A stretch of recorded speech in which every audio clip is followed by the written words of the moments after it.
সারাদিন টুকটাক কাজকর্ম প্লাস হাসিখুশি খাওয়া-দাওয়া এই নিয়েই যাচ্ছে হচ্ছে আমার দিনগুলো সবসময়। সারাদিন কি করেছি, কি না করেছি ওই নিয়েই থাকছে আজকের এই ভিডিও। তো সম্পূর্ণ ভিডিওটা দেখবেন আশা করছি। হ্যালো এভরিওয়ান, আসসালামু আলাইকুম। আশা করছি আপনারা সবাই ভালো আছেন। আমিও আলহামদুলিল্লাহ অনেক ভালো আছি। চলেন সম্পূর্ণ ভিডিওটা শুরু করা যাক।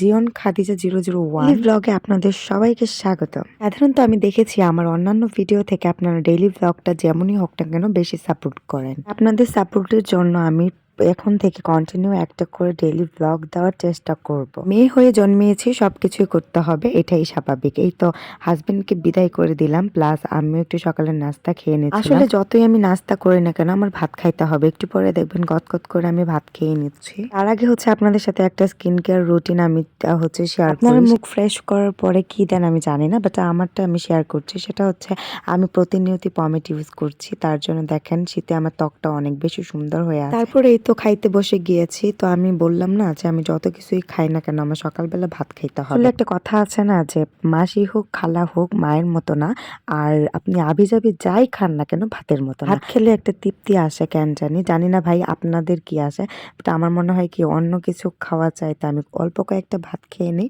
এতে আমার অনেক বেশি ভালো লাগে। তারপর আম্মু আমাকে চুল বেঁধে দিবে প্রায় অনেক বছর না মানে অনেক দিন পর। এখন একটু বড় হওয়াতে আম্মু কয়েকদিন যাবত মাথা বেঁধে দেয় না, নয়তো হচ্ছে আমার ক্লাস 9-10 পর্যন্ত মানে 2 বছর হইছে আমি বড় হয়ে গেছি। তো তখন পর্যন্ত আম্মু আমাকে মাথা বেঁধে দিত। প্রায় সময় আমি বাঁধতাম, বাট বেশিরভাগই হচ্ছে আম্মু আমাকে যেভাবে বেঁধে দিত ওইভাবেই হচ্ছে থাকতো। ভাবা যায় গাইজ, মানুষ 2 বছর বড় হয়ে যায়। তারপর এখানে হাসাহাসি করার কারণ হচ্ছে আম্মু আমাকে শীতে তুলে দিছে মাঝখানে, একটু বাঁকা হয়ে গেছে। তারপর যাই হোক আম্মু অনেক সুন্দর করে বেঁধে দিয়েছে। এখন হচ্ছে আমি একটু পায়েস খেয়ে নিচ্ছিলাম। আসলে পায়েসটা আম্মু অনেক বেশি মজা করে রান্না করেছে। আসলে অল্প সবকিছুই একটু ভালোই লাগে, খারাপ না। আমার কাজিনের সাথে একটু খেলতেছিলাম। আসলে আমি এখনো বড় হই নাই, এটা দেখলেই বোঝা যায়। যদিও একটা আপু আমাকে এই মাথা বাঁধা দেখে একটা কমেন্ট করেছিল যে এখনো সে বাচ্চা আছে। আসলে আপু মনের দিকটা যদি হচ্ছে বাচ্চামো থাকে তাহলে নাকি 40-50 বছরেও বাচ্চামিটা রয়ে যায়। মাঝে মাঝে হচ্ছে আমি অনেক বেশি অবাক হয়ে যাই আপনাদের কমেন্ট দেখে, আপু অ্যান্ড ভাইয়ারা কি যে কমেন্ট করেন, বাট আমি সবসময় মানে আমার হাসি উঠে। আমি কি রিপ্লাই দিব তার না ভেবে হচ্ছে আমি হ্যাঁ এগুলো হচ্ছে আমি রিপ্লে করে দেই। অনেকদিন ধরে আমার পাকন পিঠা খাইতে অনেক বেশি মন চাচ্ছে। আপনাদের এলাকায় এটা কি পিঠা নামে পরিচিত অবশ্যই কমেন্টে জানাবেন। আম্মু অনেক সুন্দর করে পিঠাগুলা ভাজতেছে, দেখেন ডুবো তেলে দিয়ে, একদম তেলটাও যেন অনেক বেশি গরম ছিল।